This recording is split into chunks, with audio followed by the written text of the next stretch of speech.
Welcome back to Taking Stock, where we get to talk to experts in our small business community about the common challenges they're facing in their business.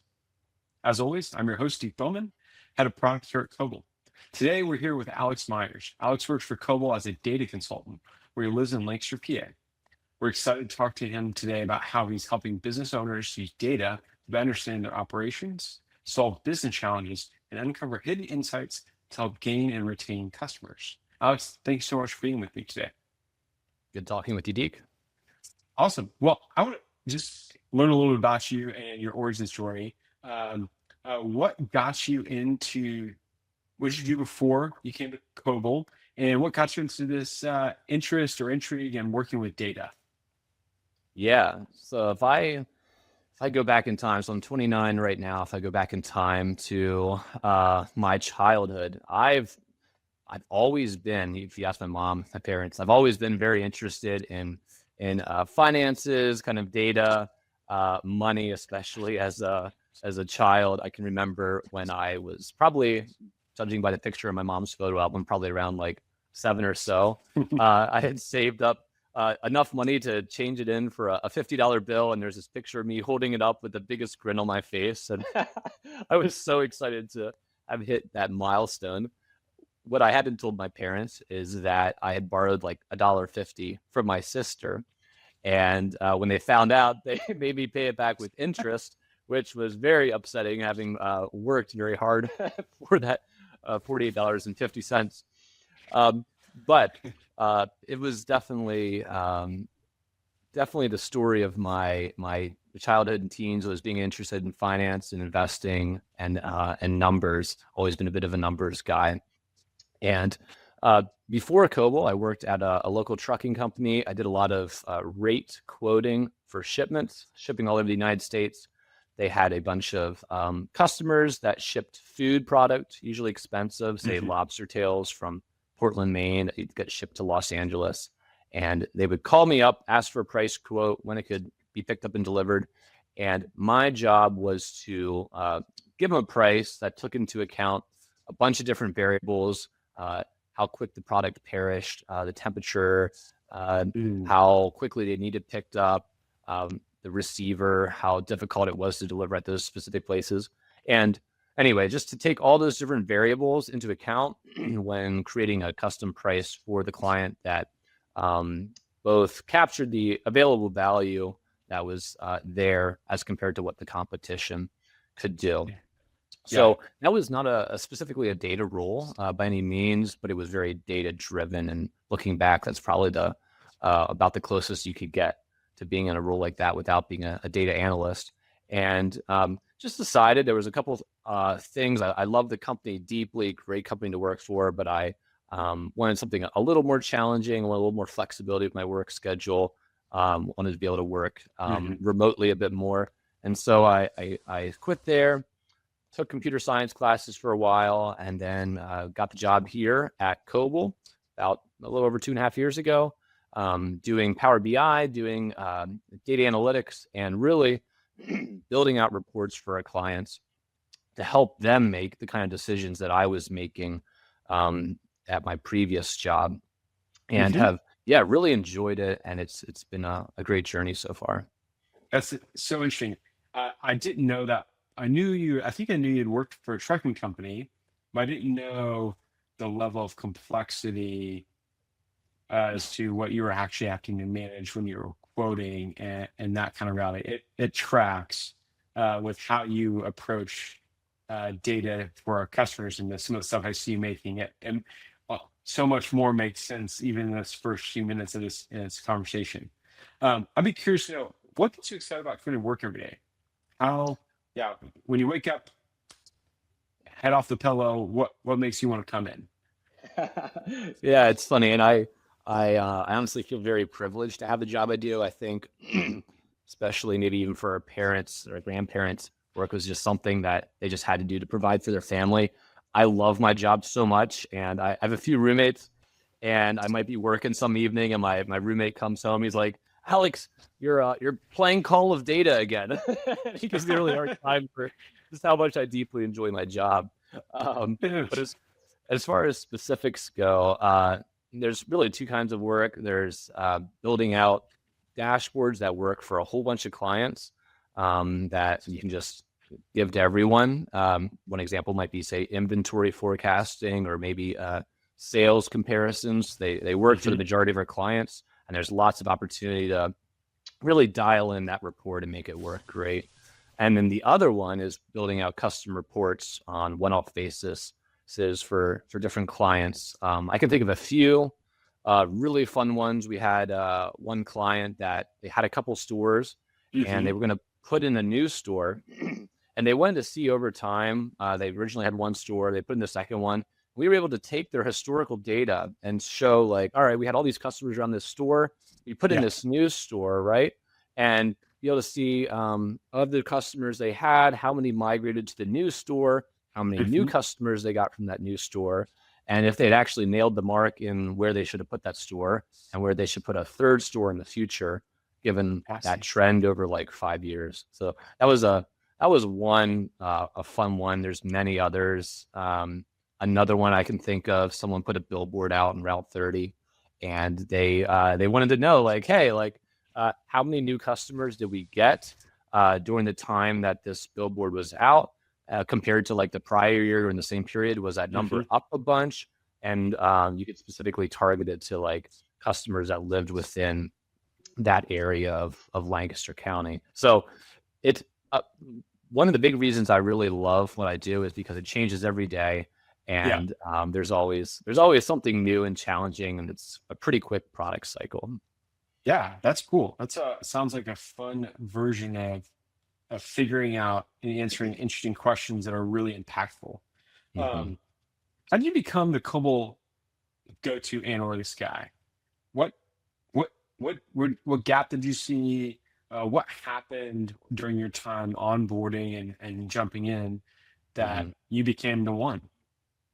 Sure. So Rodney Smoker brought me on, and at the time when he hired me, they weren't actually looking for a data analyst, but I had good connections. He saw I kind of gave him my pitch, like, hey, I really think Power BI is powerful, and I'd love to start building things out like this at Koble. And Rodney, to give him credit, was like, I think that's a great fit. I think we could really put that to work. So they made a position. I started, and I did a lot of work building custom dashboards for Hmm. customers over the last couple of years, and also built Crystal Reports, the current reporting software that most standard reports are based off of in EBMS. So built a lot of those out, and really hadn't known much about Power BI beforehand. So I really used that time to kind of sharpen my skills Hmm. on Power BI. And about a year ago or so, I was talking to Mike and was like, hey, I think there really is a big opportunity here to build out a comprehensive suite of dashboards that can benefit a lot of our clients, and improve the experience over the Crystal Report Hmm. experience that's currently there, in a way that really expands it, gives you interactive data, just gives you a better way of kind of digesting what's happening on your business in the day to day. And gave me the green light, and we built out, been recently building out new products, giving it out to people, and it's been really fun. So I've been blessed at Koble that they just let me kind of run with an idea and go for it. Yeah, can you talk a little bit about the difference between what you're doing with dashboards and what's the role of a dashboard versus a standard report? Something that I would print off on a printer, or we generate a PDF and maybe email. What what roles do they fill? Because I assume your work isn't to make crystal reports or those standard reports go away necessarily, Mhm. but to fill a specific need, and solve specific questions Hmm. or kinds of Sure. questions. Yeah, I would say those are definitely both useful, and all the clients that I work with that use the dashboards also use Crystal Reports, so they go hand in hand. Um, Hmm. Crystal Reports is static. It's kind of like that PDF version. It works great for specific things, say like an invoice, and even some like just different lists that you want to print out. Uh, versus Power BI is dynamic and you can click between filters easily and it's interactive. Hmm. I would say for Power BI and like dashboards in general, there's two big use cases that I find. One is you have a question, right? Like let's say you want to see what your sales numbers were for a certain Yeah. item last month. You can go into dashboard, you can set the filters, and right there's the answer to your question. You can Yeah. do that in Crystal reports too. That works just as fine. Um, However, one other use case that I find people using it for is kind of treating it like the morning news in a way, right? Like I Hmm. wake up in the morning, I go down, sit on my couch, I open my phone, I'm like, I don't have anything specific that I'm trying to learn, right? I just open up and I Right. see what's happening in the world today. And Right. I'm scrolling through my list of articles and something stands out. I'm like, oh, that's interesting. So I click into it, I dig into it, I read about it for a while. Maybe I do some Googling. Um, and I see dashboards as the same way in Hmm. that they're color coded really nice. You can sort by like the highest values. Yeah. And I've found time after time where business owners, when I set this up for them, they didn't have any questions in mind specifically. They didn't like, they thought they knew everything they wanted to know about their business for the most part. And then they're looking at these dashboards and it's like, wait, why is this KPI green? Or why is this red? Or why is our customer churn 30%? Or why is this for this inventory product group, why do we have like $100,000 worth of overstock? And Right. all of a sudden it just becomes like reading a really good book and you just go where the Hmm. story takes you through the ups and downs. You're digging in a way that Crystal reports and the old kind of reporting style, it's hard to stumble across insight. And that's what I like to say to customers is sometimes it can be hard to stumble across insight in Crystal, but in Yeah. Power BI you're just stumbling across things left and right. And it happens time and time again where someone's like, that can't Hmm. be right. And then you open EBMS and it's like, oh, it is right. Or maybe someone entered something wrong. Or Yeah. so it's just very easy to catch those kind of stories when you have good color coding, good sorting, good filtering, and a good layout. Yeah. That's a good metaphor. I appreciate the opening up the morning paper, turning on the news, opening up the app, and getting the news of the day. But the news being your business and being able to interrogate that and drill in a little bit. Um, I'm just curious, as you're doing this, so you clearly have demonstrated a curiosity about data, and you're have a background in understanding the multifactorial nature of problem solving and deal with those different variables. But what do you like about it? What are some of the things as you've dove in to become the data guy at Koble that you enjoy? Mhm. I think one big aspect of it, I don't know if this is a positive trait, but I just enjoy making money and helping people make money. There's just something that's satisfying about not the end goal of having a lot of money, but like optimizing a business in a way that makes it more profitable. Yeah. That is just really enjoyable and stumbling across those insights. There's just finding a gem, is really exciting when Hmm. um, it's just been time and time again with business owners where they find something just in the demo that I give them where Hmm. they get so excited. For example, I was working with one customer just recently that I showed them the customer churn dashboard that we have, and their numbers were fantastic. They're a distributor. They had like a 98% retention year over year of like their customers. So ridiculously good. But Hmm. we then opened the new customer retention dashboard, and that's just showing of your brand new customers that year or that quarter or that month, how many did we train the next time period, like next year? Hmm. And that was only like 50%. And the guy lost his mind. He was like, wow, that's like if I don't like dig into this, I'm not gonna be able to sleep at night, right?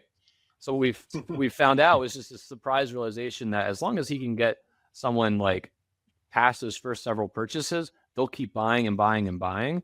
But there was some kind of blocker or a gap for brand new customers that was preventing them from coming back.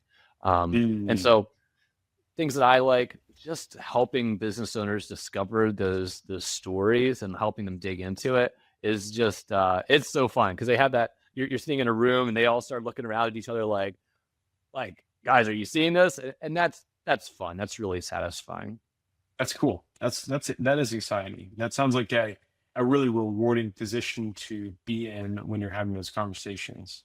Hmm. I'm curious, in the dashboards themselves, uh, are you relying a lot on different kinds of visualizations? And if so, what are they? What are some examples? And how do they impact how the customer interacts with the data? What changes for the customer? Hmm. Yeah. I uh, I think with design, simplicity is very important. So you want to build a dashboard that doesn't have an overwhelming number of KPIs and visuals. You want to have a dashboard that's designed for one thing and one thing only, right? And give them just the right number of options to like see everything that they want to see, but not be overwhelmed when they're looking through it.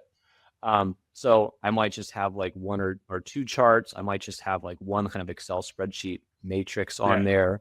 And then I'm gonna throw on color coding. So you can see, like, let's say you're looking through uh, your last 24 months of sales for a specific product category and your margins and all these different things. Mhm. You can see at a glance, like, oh, out of like this massive like chart of numbers, this one here is red, right? Or this one here Yeah. is really green, or the year over year on this salesperson just dropped off a cliff, right? Mm. So the goal is to like provide really good information as simply as possible. And Mhm. there's a temptation, I think, with dashboards to just like add every single option possible. Yeah. Um, every new feature takes away from every old feature. So it's straddling that line between like giving them good access to the data while keeping it as simple as possible. Yeah. I want to take some time in the next segment here is if you just tell some stories. How have um, you, how have some of your customers put this to use? And in some ways, what brought them to it? So in some way, so you show them this thing, but are customers wrestling with anything that's bringing it to them, or are these just by merely seeing it, um, they're now the number of questions they have uh, increases, and what are some of the stories of transformation? Sure, sure. You'd be surprised, Deke. Well, in the past, for the last 2 years up until this year, our philosophy was customers come to us with an idea of something that they want to be built out in Power BI, and I build it for them. Yeah. And my impression up until like a year ago was that that was capturing most of the value for our clients, and that there probably wasn't actually a huge gap out there that people weren't aware of. And it turned out that people just weren't aware of um, all the things that they could do with their data. And by creating something and presenting it to them, I was able to just bring a lot of awareness that just wasn't kind of on their mind. So I don't know, about a few months ago, I read a really good book. It's called the Challenger Sale, I believe, and Okay. it's a book on salesmanship. And the philosophy of the book really is business owners don't want you to go in there and ask questions per se and like hear about their business. They know about their business. They don't need to tell you about the business. They want you to come and provide value and like demonstrate and teach them how they can like just instantly improve their business. Um, and I took that. I was like, that's fascinating, and started using that in my presentations of the dashboards, where I'll take the client's data, right? I'll load into the dashboards. I'll go out there and I'll show them the dashboards, and I'll just take them through all the dashboards and point out specific parts, specific key points from the dashboards that I think are really relevant. And Hmm. maybe it's like 50% of them hit home, but of those 50%, it's just amazing how many times guys are just shocked and blown away. They had no idea, kind of maybe had a vague sense that things were off or a little high in certain areas, or maybe this margin was a little out. But there's just so many great data points that can be pulled out by someone that kind of is doing it day over day and can I kind of think of it like a doctor's checkup, where you're going through all the vitals and you're like, all right, like Yeah. your customer churn's great, but your overstock is like really high in this specific product category. Um, Yeah. so anyway, with my with my presentations of the dashboards when clients want them, I do my best to bring straight away things that they can instantly do to improve profit margins and start making money, rather than them having to come to me with ideas, because I think that misses a lot of the value that's out there. Great. So, what are some of the stories of some of these businesses that have had some kind of transformation? How does it help them achieve some specific goals? So we just released a case study yesterday or the day before, e-bikes of Holmes County, and they started using a dashboard for inventory forecasting. And basically what it is it just has like a list of all their products and the amount that they have in stock versus the amount that they're expected to sell over the next, say, 90 days. They could adjust that, Hmm. but a certain period of time. And then of how much they have on hand versus how much they're expected to sell, what the overstock is, and when they'll run out, and the overstock value. And what that lets them do is, in the past, they would use EBMS and the purchasing module and the mins and maxes, which is great. It works really well for creating purchase orders, but there wasn't a good visualization of what was happening Hmm. behind the scenes, right? You would kind of run that utility, and it would make the purchase orders, and you just kind of be like, all right, I hope that's accurate. And if, let's say, you have a ton of a certain product, it's not going to buy any of that product, but it's not going to tell you that you have $100,000 extra that you should probably liquidate. So Hmm. they've started using that to both make sure they're not going to run out, as well Yeah. as free up capital. And it's saving them a lot of money in freed up capital. It's saving their purchaser, they said in the article, 20 hours a week, so like half his week, because in the past they were building out these Excel spreadsheets, and this is all automated now. And that was just a huge win for them. And honestly, pretty much every client that I run into is and showed the inventory forecasting dashboard to, is Yeah. just shocked in some area where they didn't realize, like, oh, like this category or this warehouse had a lot of overstock, or these specific items. Hmm. And even like attacking like the top 50 items and being a top 50 items by, say, overstock, I would Hmm. find for most customers can free up like hundreds of thousands in capital right there.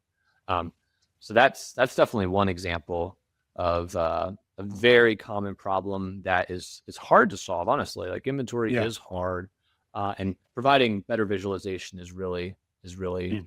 helpful. And I could go on and on if you want about all kinds of other Sure. stories. Yeah. Um, Give us another one. What else do you have that would be help us again get that picture of the future mhm. for a company?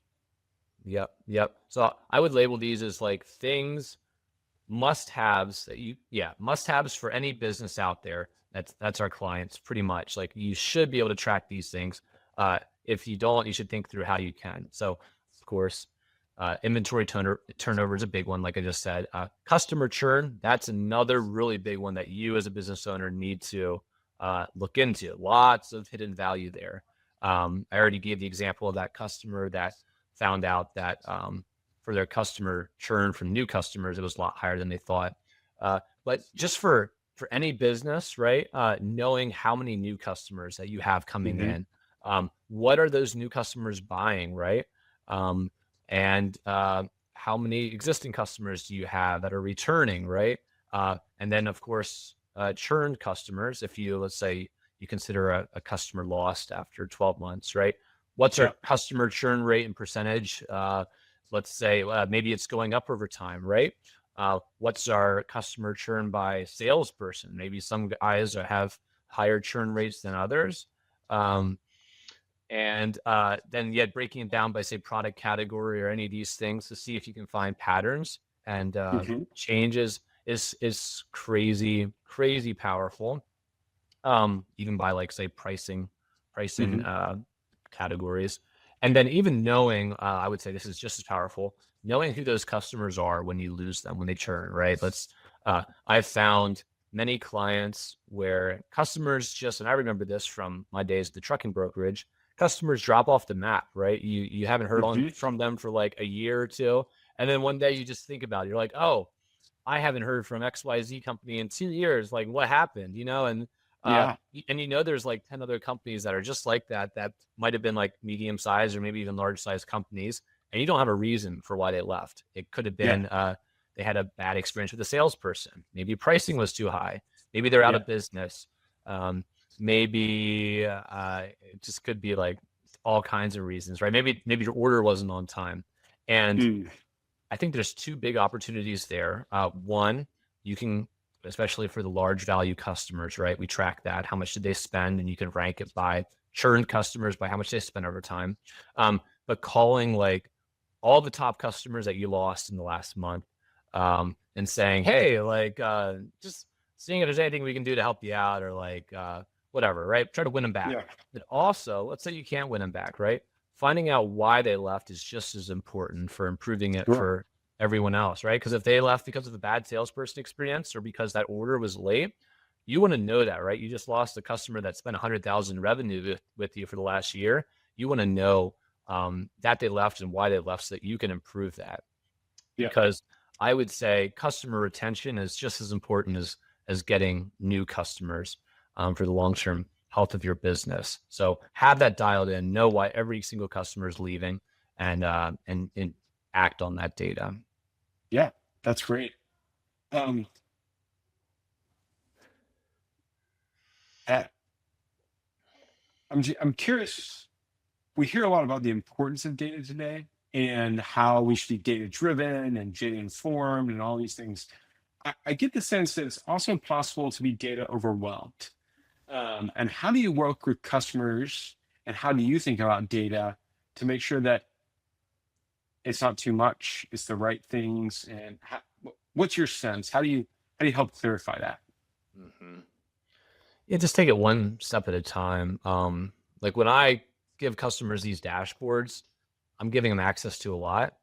And I'm going through it, like I said, and pointing out the things that I think are the highest value action items for them. So let's say it's inventory turnover and you have 500,000 in overstock. Let's just start with the top 100 items by overstock and like Hmm. get those down to a manageable spot and then move on to the next thing. Maybe that is working with your salespeople to have them call churned customers.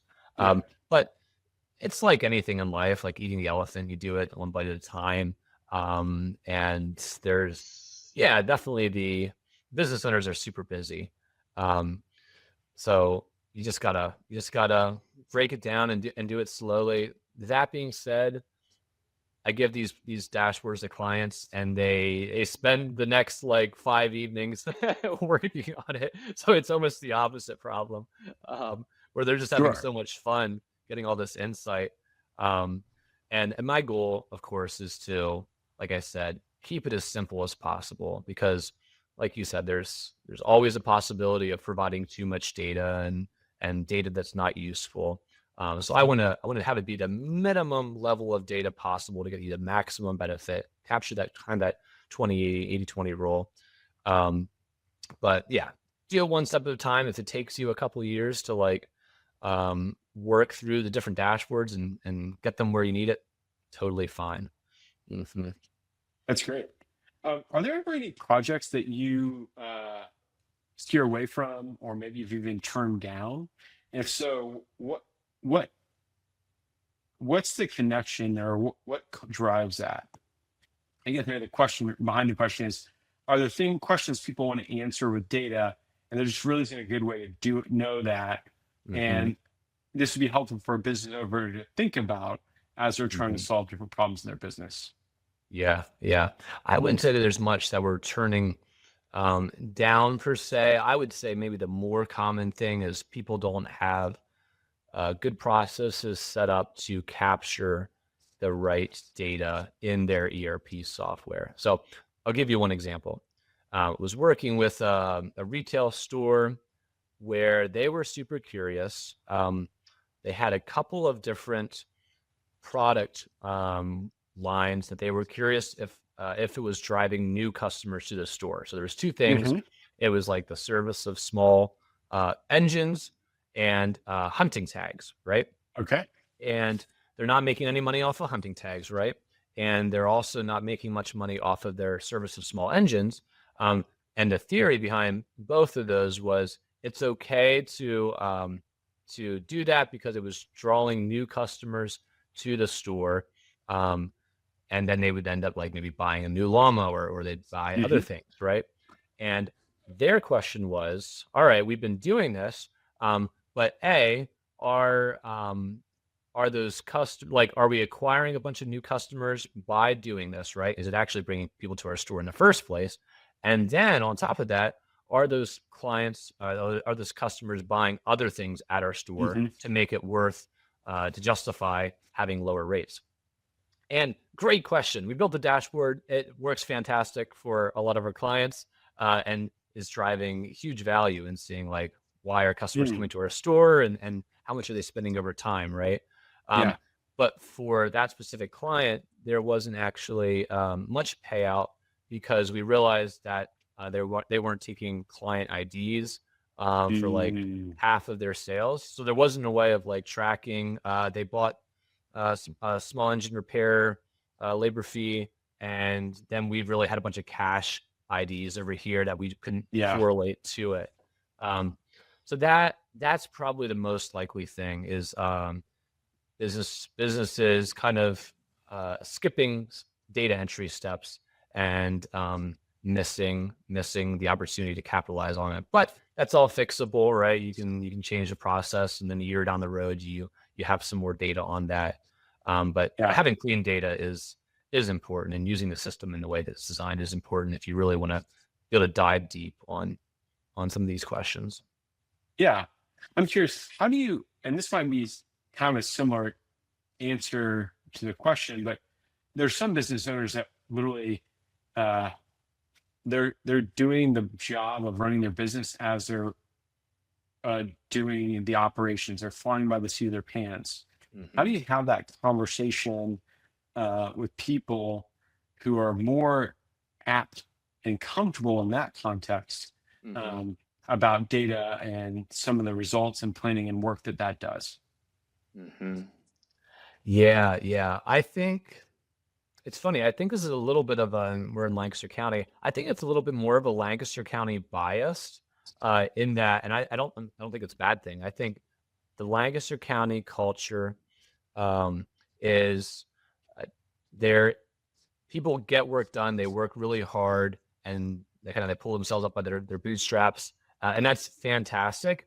And then I think we've seen in kind of more recent years, there's kind of the next generation is a bit more kind of seeking to get things to get the data on things and to Mm. dig a little deeper, especially once a business say reaches has kind of plateaued or topped out as far as growth wise, and there's a bit of a breather, right? Mm. I think that's what I find many times is when businesses kind of come to me more often than not when it's slowing down a little bit and they have the time to look at other things or what they've been doing might not be working as well as it was in the past for growth. So yeah, it's building that culture. It's Mm. empowering your employees. I think lots of businesses have employees with great ideas, and empowering them is important, right? I think you really should be asking your employees like, uh, what information would you like or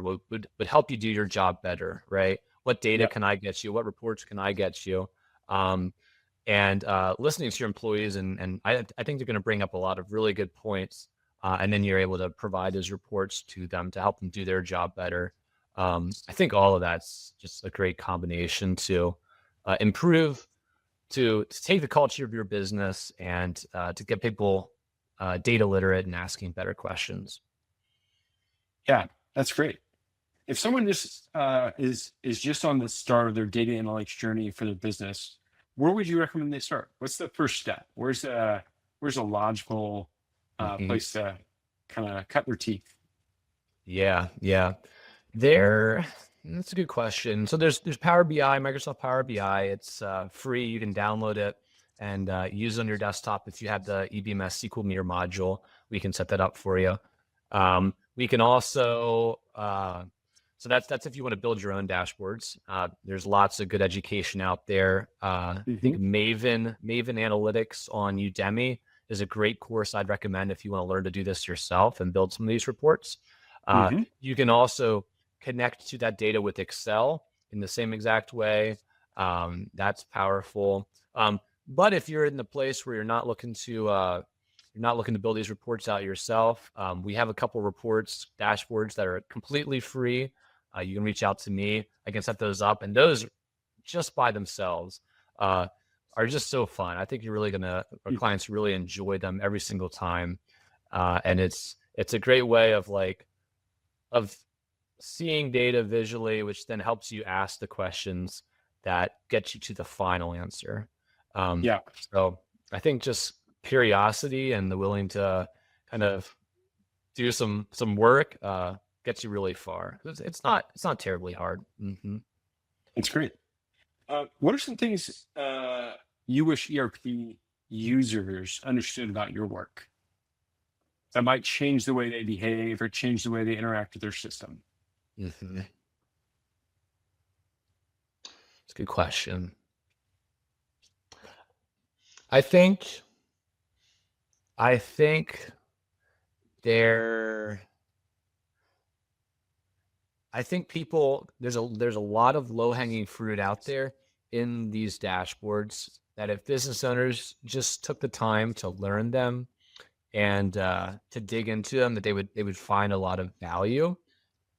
I think when it comes to um, writing like tutorials. Like let's say anytime you're using a new um, software product, you have the tutorial video or Yeah. and everyone just skips through that, right? It feels like when you're a business owner trying to get something done and then you have to watch a tutorial video that's 5 minutes, that's just way too much time to spend, right?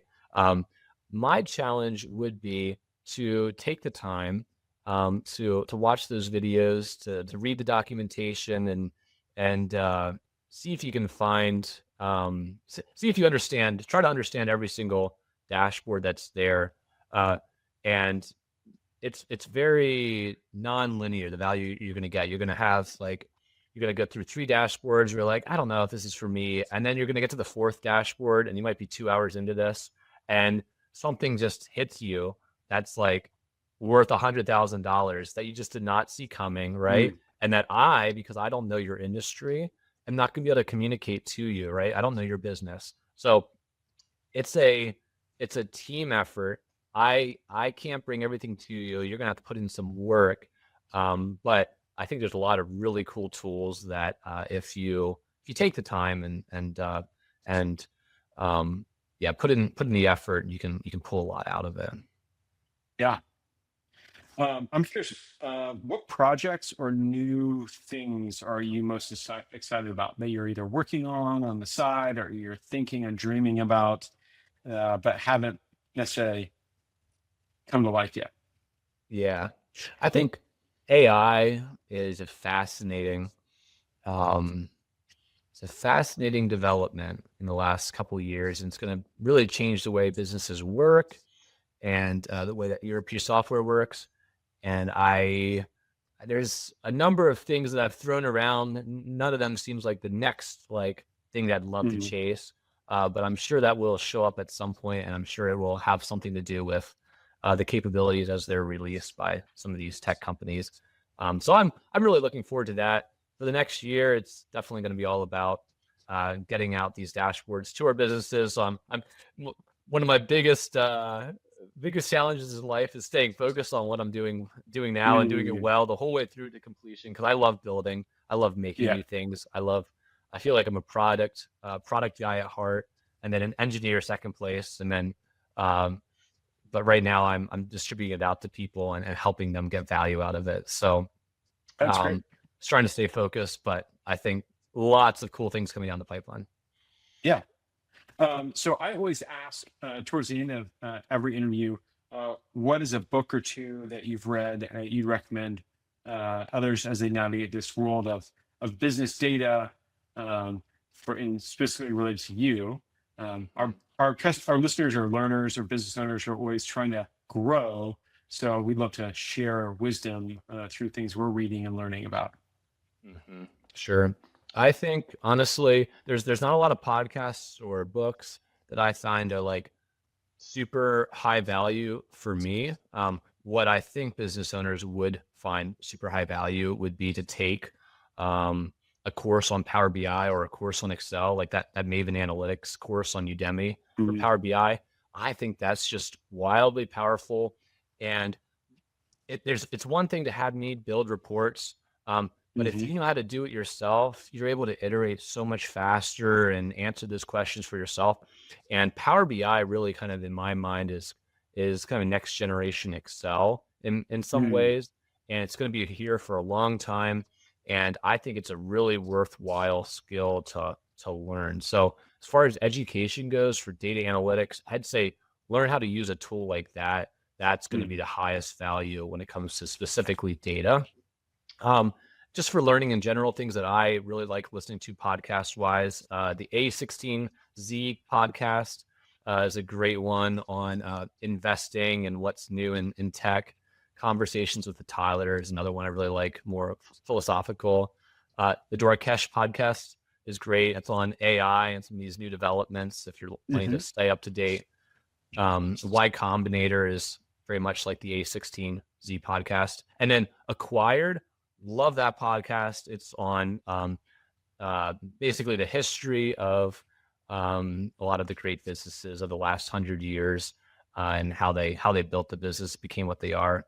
Um, Substack, one of my favorite Substacks newsletters is the Scarlet Inc. Substack. It's by a former Amazon uh, Mhm. engineering manager. It's an incredible business management newsletter on especially how to manage teams effectively in a way that's efficient, that gives them freedom, and gives them the ability to create new things. Um, and then one book I love to recommend is Radical Candor by Kim Scott. That's Mhm. very similar. It's talking about how to be honest with your employees and tell them ways in which they can improve, to not ways of improving, to not hide what they're doing wrong and to dance around it, right? Or not to be too aggressive either, but how to be candid with them in a kind way, Mhm. which really is way kinder than say ignoring it altogether, right? So Right. I love all those resources. Yeah. Awesome. Thanks for that, Alex. One last question. If someone is interested in working with you on data analytics, how should they reach out to you? Yeah, you can reach out to your account manager. That'd be a super easy way, and ask for Alex. They'd be able to set you right up. Or you can email me directly. My email is alex.m@koblesystems.com. Either of those would be great. Again, we have free dashboards that we're rolling out to clients right now. Our enterprise level get first dibs on them, and it's very in demand. So feel free to shoot me on an email, and I'll get you on the wait list, and we'll get those rolled out to you. Awesome. Well, thanks for joining us today, Alex. It's been fun learning more about data analytics, about how you got into data and how our customers and business leaders can grow their business and learn more about their own ecosystem or their own world through diving into data. Um, Thanks for tuning in to today's episode. We hope you gain more insight into how you might be able to take your business data further and use it for more effectively achieve the goals ahead of you. If you enjoyed this conversation and found it helpful, make sure to subscribe so you don't miss future episodes. We'll be bringing you practical advice, expert perspectives to help you build a better business, more productive teams, and stronger communities. If you have any questions or topics you'd like us to cover in a future episode, let us know at marketing@koblesystems.com. We'd love to hear from you. Until next time, I'm Deke Bowman, and this is Taking Stock. We'll see you soon.